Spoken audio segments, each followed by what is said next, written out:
Is that painting yours? It's rubbish. It's a mirror. Episode 3, The Balance of Power, is the weakest episode of Season 1 so far by quite a long way, in my opinion. An attempt to make a pure sitcom episode at the request of the BBC, as they didn't want the show to purely rely on its sci-fi elements, and as such, it's a total failure really, lacking the laugh-out-loud moments and clever plotting of the prior 2 episodes, or the sci-fi that set Red Dwarf apart from other comedies of this era. To see why, let's jump straight into the beginning of the episode and start to pick apart why it doesn't quite work as well as maybe it should. As usual, we start with another odd couple scene from Lister and Rimmer.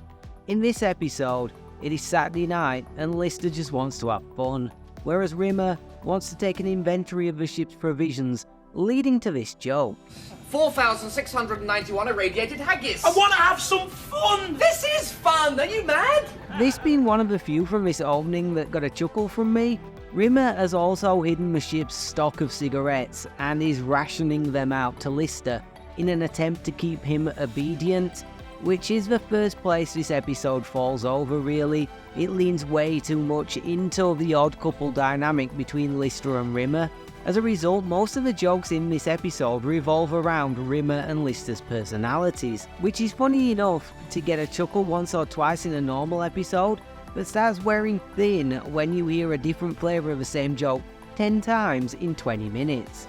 The next scene again isn't particularly or at all funny, with Lister reminiscing alone about better times with his pals in the ship's disco. We see the return of Olaf Petersen, once again played by Mark Williams, who would go on to find fame and fortune, first with The Fast Show, a comedy sketch show that aired on the BBC in the mid-90s, and then with the Harry Potter franchise. The problem with this scene is it's not exactly a laugh-out-loud situation.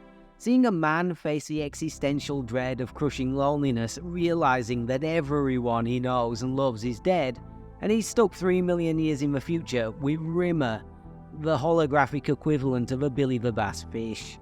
We do, however, find out why Holly chose Rimmer of all the people he could have chosen to bring back as Lister's companion when he says this. I brought Rimmer back because he's the best person to keep you sane. He's the person you knew best, over 14 million words in all. Holly, 7 million of those were me telling them to smeg off. And the other 7 million were him putting me on report for telling them to smeg off. This leads to Lister demanding Rimmer allow him to swap his hologram for Kristine Kochanski's, because he regrets only ever having had 173 words with her instead of a proper relationship, which of course Rimmer refuses, as he quite rightly fears never being turned back on again. It's another scene that revolves around the general obnoxiousness of Rimmer and his odd couple dynamic with Lister, with him introducing the concept of a white and black card conversation system.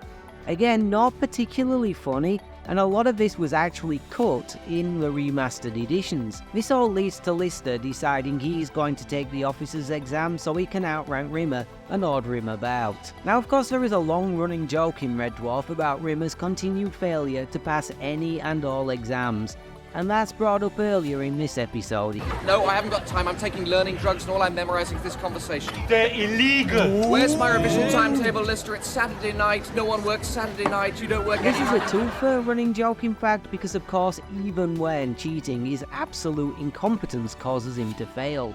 It also leads on to one of the funnier jokes, when Rimmer discovers Lister taking learning drugs and demands to know where he got them, so he can dob him into the authorities, with the obvious but still incredibly funny reply being, Arnold Rimmer, his locker, this morning.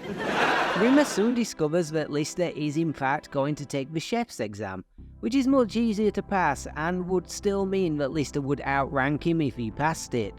Now, while all this has been going on, Rimmer's holographic drive has been glitching out and he ends up with Petersen's arm.